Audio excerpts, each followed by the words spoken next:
Magandang gabi mga kakatha.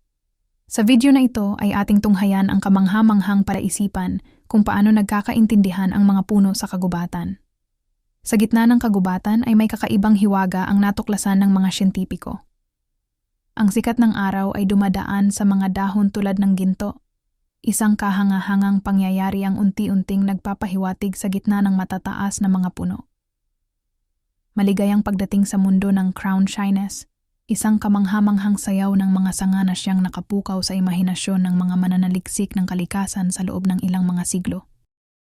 Ang ating paglalakbay ay magsisimula sa pagpapakilala namin sa inyo sa tinatawag na crown shyness, isang misteryosong natural na pangyayari kung saan ang mga korona ng mga puno ay iniiwasan ang pagtatamaan sa isa't isa. Para bang ang kumot ng kagubatan ay kasangkot sa isang balerinang sayaw, iniiwasan ang mga maninipis na puwang sa pagitan ng mga sanga. Ang crown shyness ay bunga ng phototropism at abrasyon. Nagpapakita ang mga puno ng tugon sa liwanag, lumilikha ng likas na distansya upang maiwasan ang pagbabawas ng liwanag sa isa't isa. Bukod dito, ang patuloy na galaw ng mga sanga sa hangin ay nagdudulot ng mahinang abrasyon, nagbabawas upang hindi lumapit ang mga puno sa isa't isa ng lubusan. Ngunit ang crown shyness ay higit sa isang pangyayaring siyentipiko. Ito ay isang sosyal na network sa pagitan ng mga puno. Isang paraan para sa kanila na mag-communicate ng walang salita. Isang tahimik na wika ng kagubatan.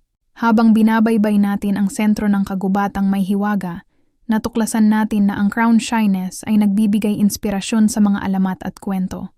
May ilan na naniniwala na ito ay tanda ng karunungan ng mga puno, isang paraan para sa kanila na ibahagi ang mga lihim ng kagubatan.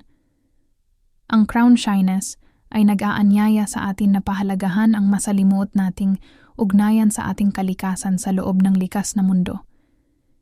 Ito'y isang panawagan upang mapanatili ang mga lugar na puno ng kagipitan at protektahan ang masilang balanse na nagpapalago ng buhay sa kagubatan.